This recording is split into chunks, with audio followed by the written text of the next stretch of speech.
distinguished members, thank you for the opportunity to testify here today. I've been a professional photographer and filmmaker for 37 years. I'm a professor at the Art Center College of Design, the former president of the American Photographic Artists, and the current president of the Plus Coalition. As mentioned by Chairman Issa, I own no rights to this video. I have no rights reserved for this video.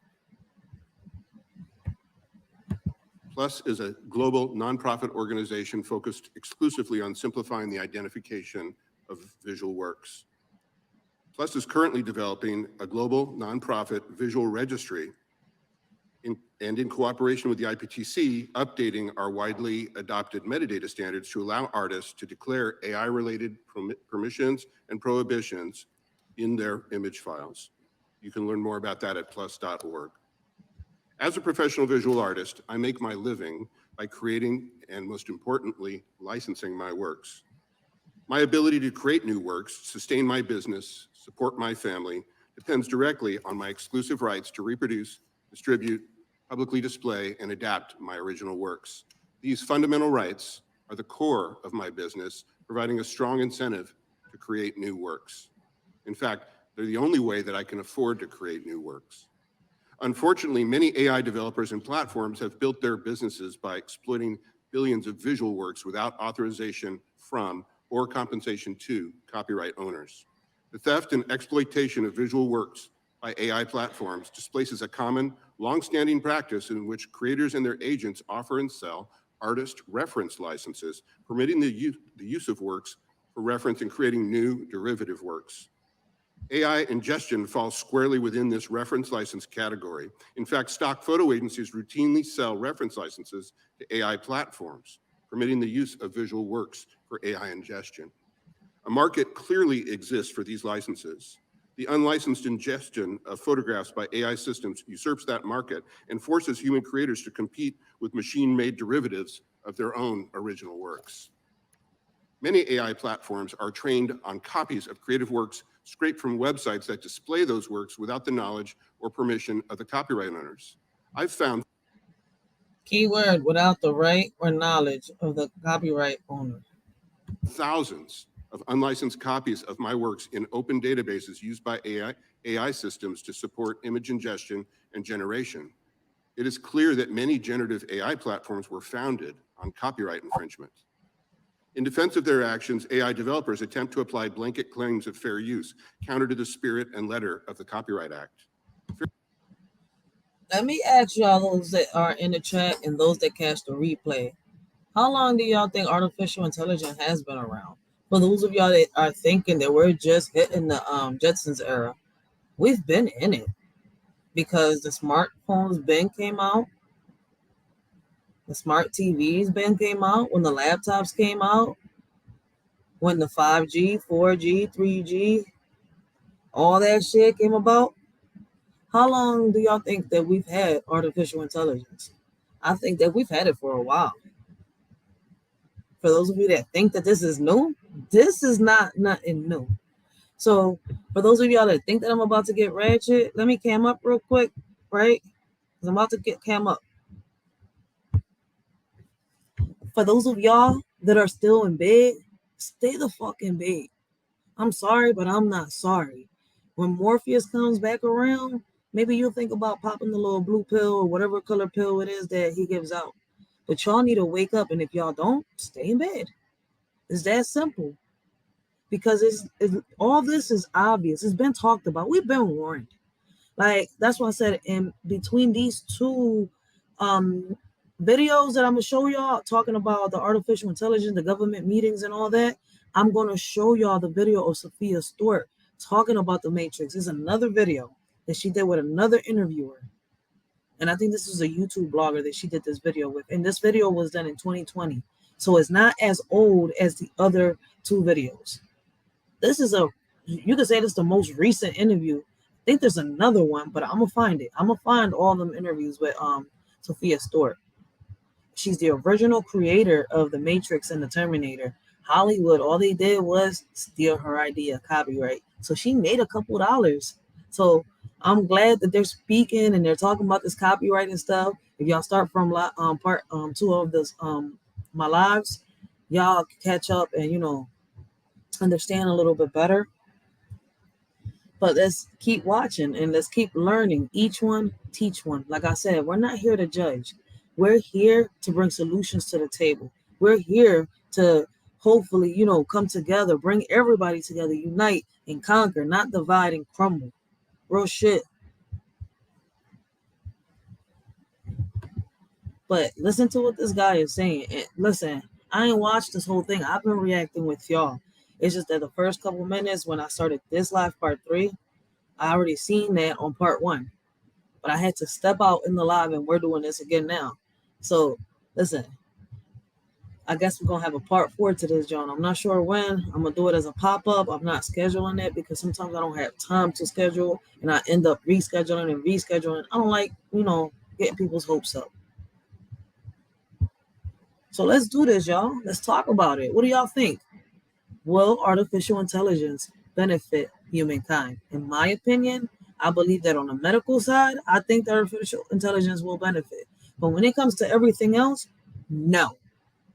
Fair use is not a right. It's an affirmative defense requiring a fact-specific inquiry on a case-by-case basis. AI developers claim that AI-generated works are not substantially similar to source works and thus can't be infringements. But this ignores the fact that the exclusive reproduction right is a standalone right under Section 106 of the Copyright Act. The creation and use of copies for AI ingestion purposes is copyright infringement on a massive scale. AI developers further suggest that photographers' use of cameras is the creative equivalent of drafting prompts for generative AI. They minimize the creative process in photography and attempt to frame photographers as mere button pushers. This is a false equivalency. We photographers are visual storytellers. Our creative decisions are guided by our life history and our unique combination of training, experience, personality, aesthetic sensibilities, dreams, memories. Yeah, Riaz, you're more than welcome. Like I said, you know it. You've been on my panel before. We're not here to judge. We're here to bring solutions. We're here to talk about it. Everybody's opinion matters, and we're here to teach each other. Each one, teach one. You're more than welcome on any panel, any live. It doesn't matter the situation. Search, and other factors. When creating our works, we anticipate and respond dynamically to the subject matter and shooting environment. We exercise control over the visual rendition of the scene. We decide which elements to include and exclude and where to place those elements within the frame.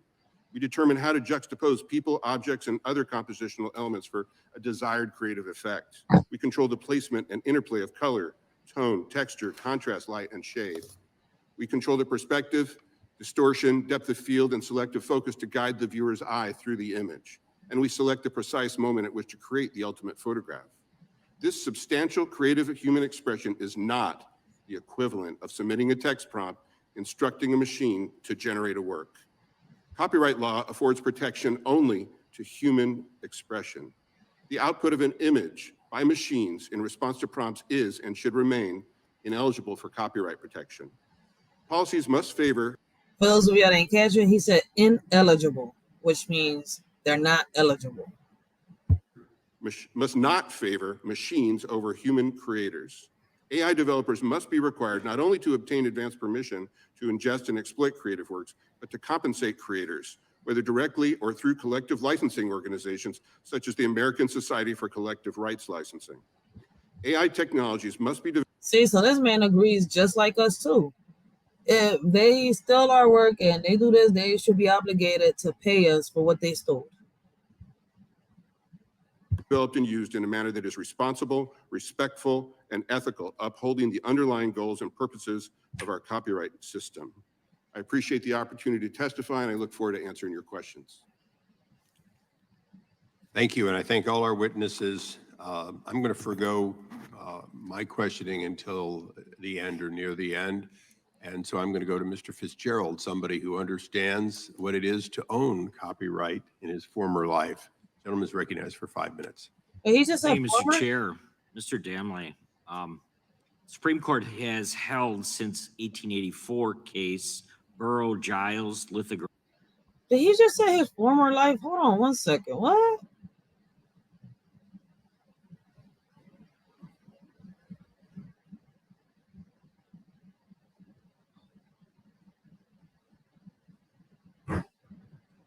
I by think he said machines in former. response to prompts I really think he said former life. is and should remain ineligible for copyright protection. Hold on. Policies must not favor machines Hold on 1 second, guys. over human creators. AI developers must be required not only to obtain advance permission to ingest and exploit creative works, but to compensate creators, whether directly or through collective licensing organizations such as the American Society for Collective Rights Licensing. AI technologies must be developed and used in a manner that is responsible, respectful, and ethical, upholding the underlying goals and purposes of our copyright system. I appreciate the opportunity to testify, and I look forward to answering your questions. Thank you, and I thank all our witnesses. I'm going to forgo my I think he said, hold on. questioning until the end or near the end. And so I'm going to go to Mr. Fitzgerald, somebody who understands what it is to own copyright in his former life. Gentlemen, Yeah, he did say in his former life. Isn't he alive? That's kind of questionable. recognized for 5 minutes. Thank you, Mr. Chair. Mr. Damley. So who's speaking? Supreme Court has held since 1884 case Burrow Giles Lithographic Company versus Cerrone that photographs can be entitled to copyright protection where the photographer makes decisions regarding creative elements of the work. You were quoted in your testimony as saying society embraced the camera as a creative tool and photography blossomed as an art form that deepened rather than diminished this whole field of creativity. There's no reason to believe AI is any different, I think was your point. The Copyright Office has disputed this comparison, instead comparing the generative AI to a client who hires an artist to create something because users do not exercise ultimate creative control. What's kind of your response or your thoughts to copyright comparison? And do you believe that copyright was correct in denying copyright for lack of the ultimate creative control as they did in their decision in Zarya of the Dawn? Congressman, thank you for that question. So the way I would start by framing this issue is the point I was trying to make in my testimony is that generative AI can be a tool that humans use to enhance their creative output. And so what the Copyright Office has said is where that tool is doing all of the work of creative output, then that's a situation where we don't need the economic incentive that the Constitution has as an incentive for creating that output. But I think that's sort of one end of the spectrum of the question. There's going to be a big gray area where there's going to be basically human and AI together creating output. I think that's Basically, at the end of the day, the AI still need the humans to function, to live a normal life like a human, but they're just machines. Yo, once again, if something happens to these robots, it's a human who still has to fix it. That's going to be a very common situation going forward. And I think in that situation, I would say where the human is exercising some control over the AI and its output, where there's a sort of iterative. Yeah, I think that's what they call the chat GCP, something like that. I'm hoping I'm saying it right, but hopefully they mention it here, because I think on part 1 they talk about it. That's why I started part 1 off the way I did. Process between what the generative AI produces and what the human produces, then that is a situation where you should have copyrightable output, that the output of that process should be copyrightable to some degree. And it's no different, I think, than a camera, than a photographer's interaction with a camera. They're adjusting the settings on the camera. They're choosing the framing of the image. They're employing a lot of choice. Yes, the camera is the one that's actually recording the image, but the human has control over that process. And so by the same token, where a human has that level of control over the generative AI process, as I think will happen in many cases, then the output of that should be copyrightable in the same way that a photograph is copyrightable. Reiterate that. Do you think copyright got this correct in the way that they had came up with their determination? I think in the particular instance and the particular things that they said, I think they got it right. But they're addressing a very just sort of extreme example where the human is not actually providing anything other than a simple prompt to the generative AI system. And then they've decided in that instance, the output is not copyrightable. So basically, these robots won't function unless a human controls them. It's like a little remote, like that movie. What was it? Click. But he was transporting. He was going back and forth, I think, in time, whatever, some shit like that. I gotta watch it again with Adam Sandler. But I know he was doing something. He would click the little. Oh, he was fast forwarding and rewinding. But basically, like that, you like get a little remote and you control the robot.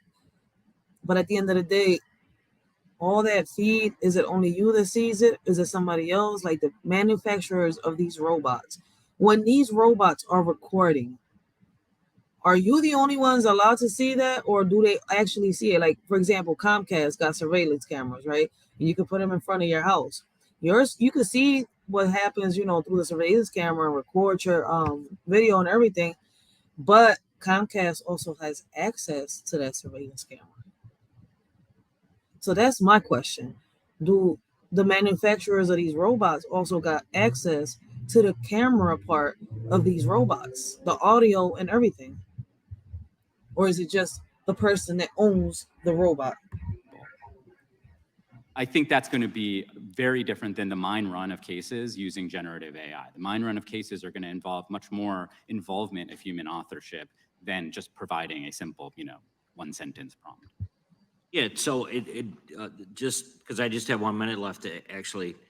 So what other situations do you think could emerge that copyright would then have to deal with where you do find this mix of artistry along with what AI has capabilities of doing that could somehow, put us in a place where it can be undetermined who actually is the creator? So I think those are going to have to be determined on a case-by-case basis. And the office actually, in its guidance, provided some examples, a few examples, but some examples of where there would be sort of enough creative human.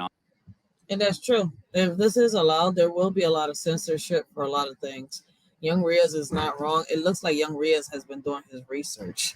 So I'm really glad you're doing your research. It looks like you know what you're talking about. Young Riaz, listen, speak. Authorship, for instance, where you provide a prompt, it generates an image, and then you adjust that image. The human actually takes that image as a starting point and then adds more creative authorship to that image. That's one example. I think another example that you might see is where you start with an image that you have. I'm using an image ones as an example, but you start with an image, you feed it into the generative AI, and then generative AI helps you make changes to that image in certain ways, in the same way that you might use Photoshop.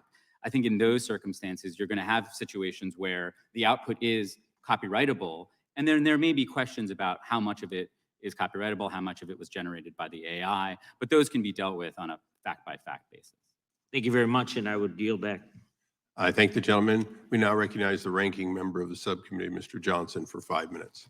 Thank you, Mr. Chairman. The other day I was in my car cruising, and there was an interview with Smokey Robinson on the radio.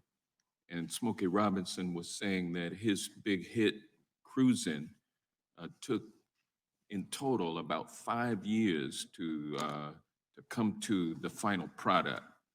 I'd like to ask you, Mr. Irwin, Mr. Navarro, and Mr. Sedlick, your works can be scraped from the internet in a matter of seconds for AI ingestion.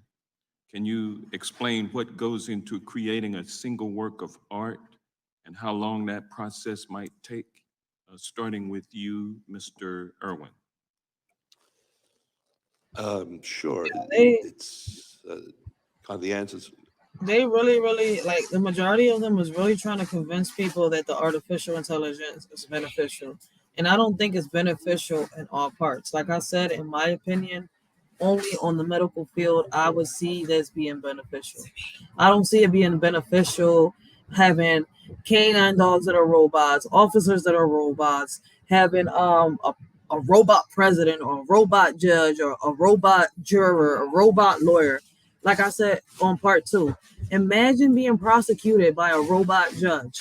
Imagine being defended by a robot lawyer and being sentenced by 12 juror robots. Like, that is one crazy, like I don't know how to explain it. Like, I can't put myself in that situation.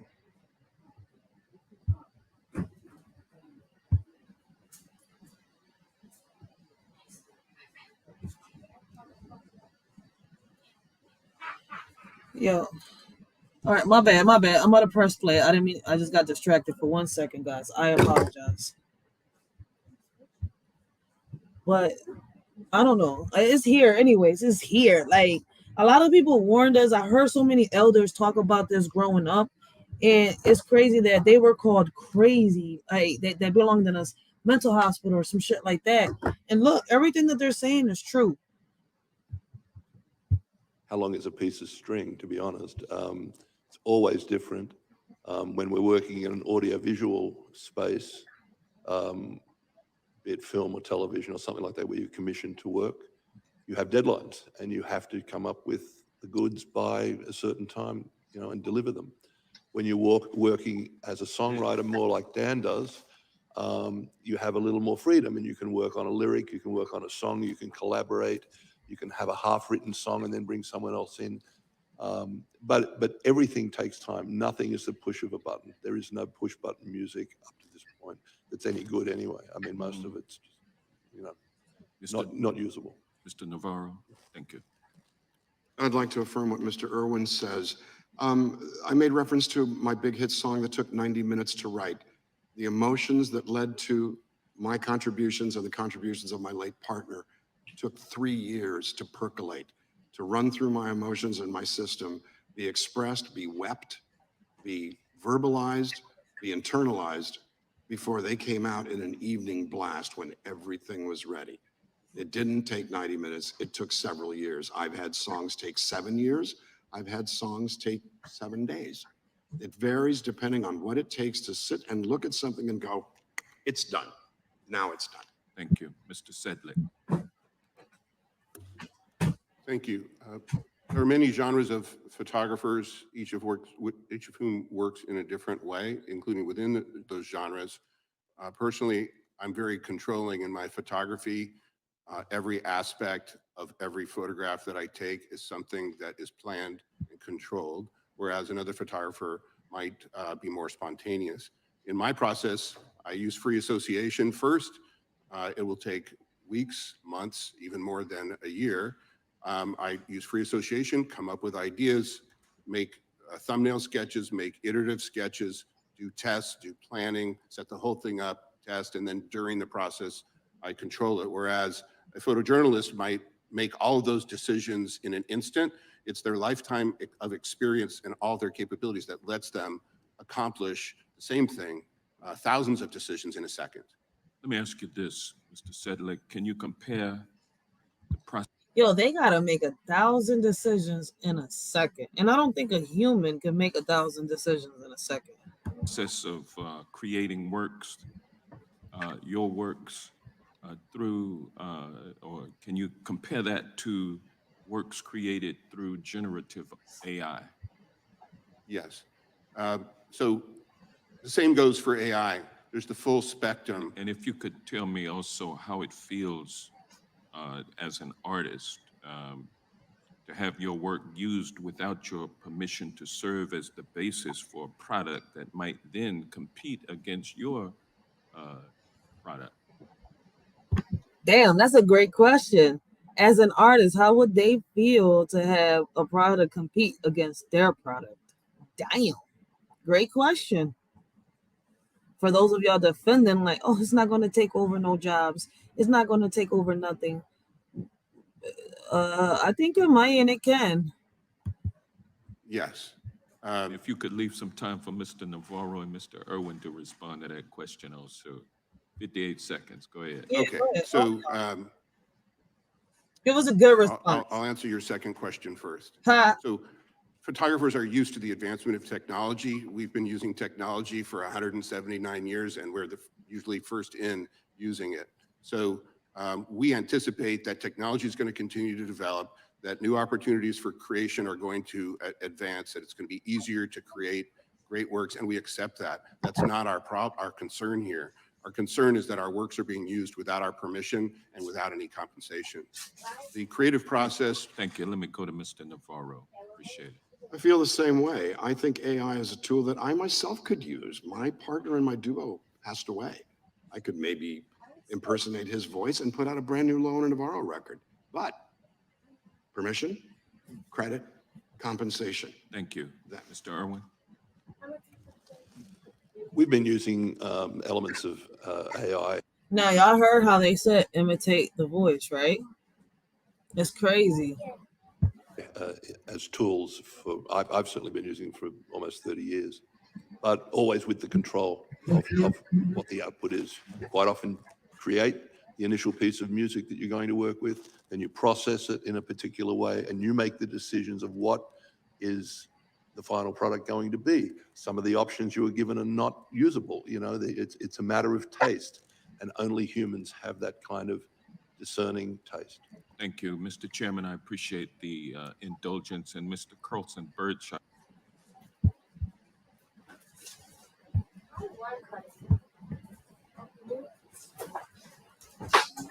You know what this is showing me, guys? For those of y'all that are scared to even speak up or say anything about, oh my God, the robots are coming, they're going to take over. Don't be scared. Listen, we got rights. We really got rights. It's a matter of us uniting, sticking together, speaking up, saying what we got to say. But a lot of people just jump the window, jump to conclusions, and this cap is getting on my nerves.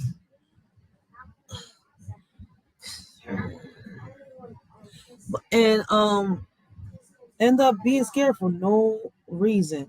Do we have a concern about the robots taking over? Yes, it's very concerning because it's beneficial on one end, but it's also not beneficial on another. So that's what fucks up everything. That's what messes up everything. Beneficial on one end and unbeneficial on another. To me, like I said, it's only beneficial on the medical field. And like he said, like it works for the computers, technology, all that. We're using it now to alter voices, to imitate voices, much more. We're using it now. Only difference is we're going to have a whole AI walking right next to us. That's a robot. That's it. We're doing all that now. Hold on, Katie. Go tell your mom to do it real quick. Hold on. All right, well, you gotta give me a minute because I'm doing this. My bad. I apologize, guys. I apologize. They want me to do this little kite. I don't know how to put a kite together, so they're gonna have to give me a minute until I'm done this. Because I really don't know how to put no damn kite together. I've never flew a kite. Listen.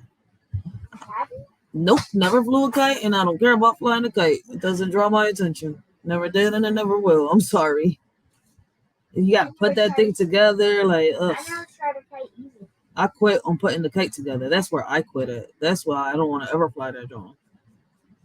I quit on the putting it together part. I know it's lazy, but shit, it's a headache. Sami, let her through, baby. Hold on 1 second, guys. Let me let this play, and I'll be right back. If I had time, I'd be asking you about the value of work that you see as so critical for us to think about. But thank you. I thank the gentleman, and we will make sure we get that answer. The gentleman from Oregon, Mr. Benz.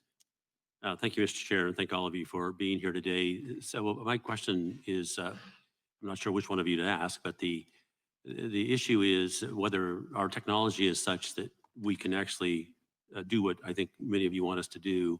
And I'm just thinking of the Led Zeppelin situation that took years to sort out whether or not, quote, the descending chord sequence had been used for centuries and whether or not it had been stolen. And of course, it ultimately was decided after 5 or 6 or 7 or 8 years of litigation that Led Zeppelin had, for various reasons, not usurped it. My question to you is, and I'm going to ask it of you, Mr. Navarro. I apologize, guys. I had to attend my daughter real quick, so I apologize.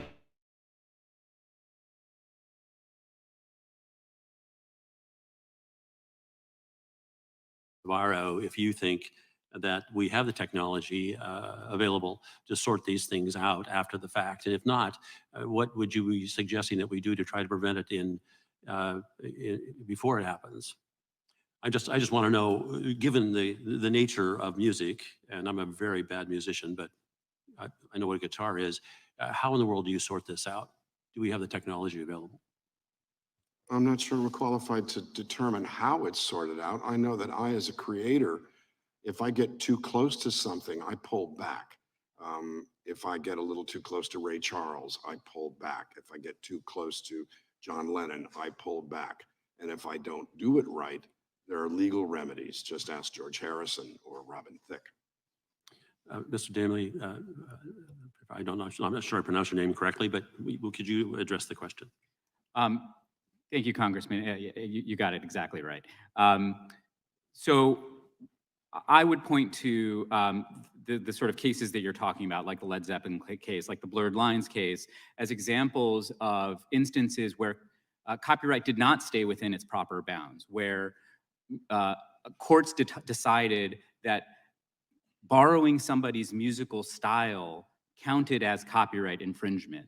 And I think when those decisions came down, it really threw the music industry into chaos. I'm a music lawyer in addition to being a technology lawyer. I know that the music industry really grappled with those decisions, and you had artists saying that they were afraid to create because they were worried that they were inadvertently perhaps borrowing the style from somebody else. And it got to the point that even the rights owner groups started criticizing those decisions, saying they went too far. They did not allow artists. Blessings, Nate. Blessings. How you doing?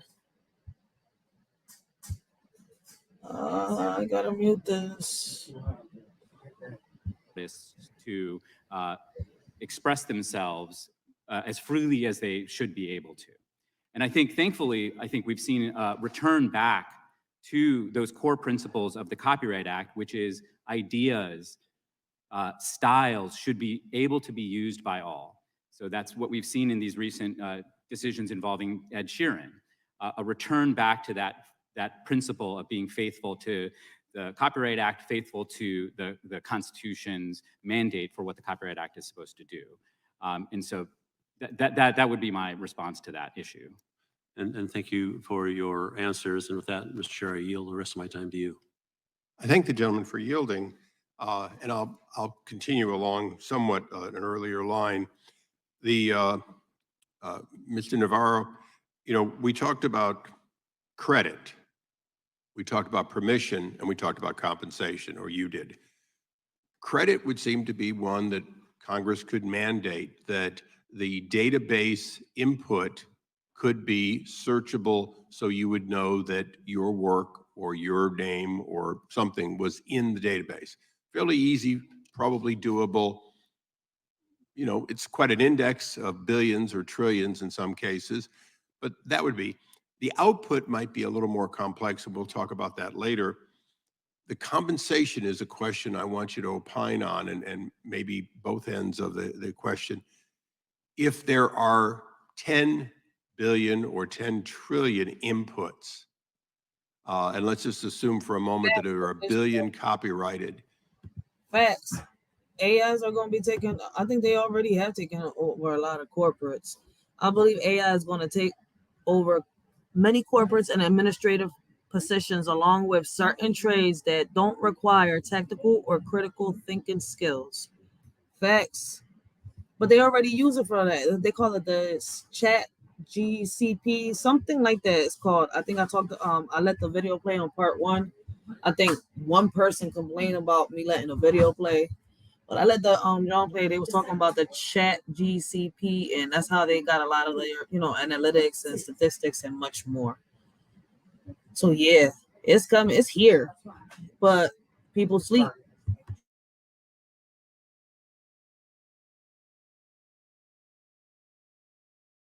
We all know what it's like to get that big check from Spotify for the 100 or 1,000 times you were played, and it comes out in pennies. Okay, what is the division of 1 billion pieces of music, and how would it in fact, assuming that that was part of the output, how would you actually quantify it? Because we have to put a number on it at some point. It's a difficult thing to do. I believe in free market negotiations with regard to this. I know that that can be cumbersome. I don't believe in compulsory licenses, especially as regards this particular issue. The compulsory licenses I'm used to, whether it's at Sirius XM or in the use of a song that I've already recorded, which is a compulsory license for someone else to use, benefits me directly. When my stuff is part of a large number of stuff that's scraped, it supersedes my work. It doesn't even just compete with it.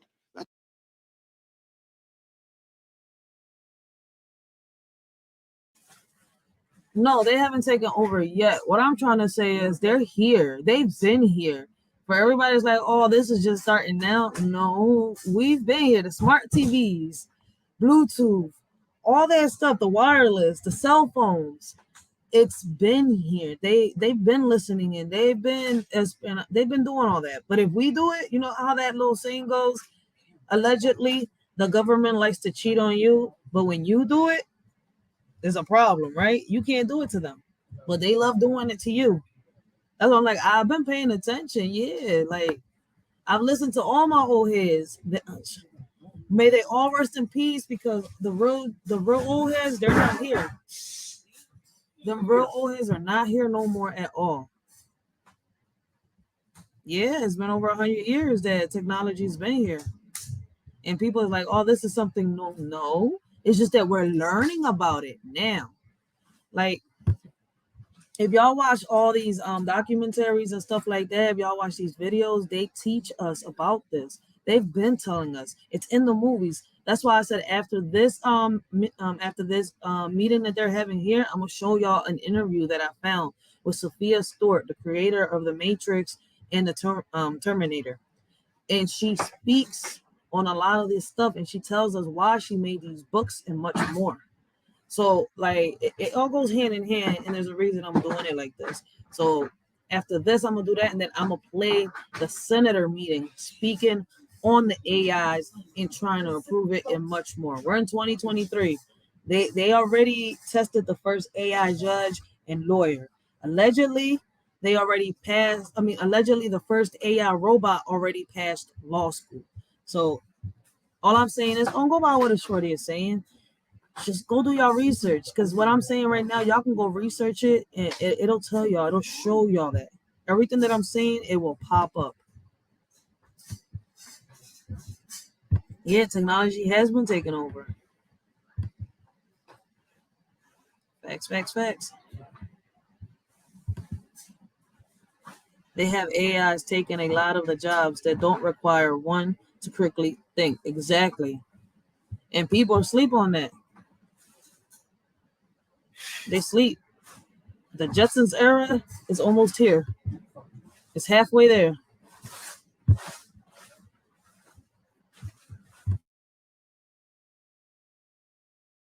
That's a foot race. It supersedes it. And in that context, I believe in free market.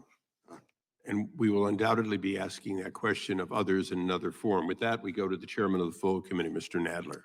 Thank you, Mr. Chairman.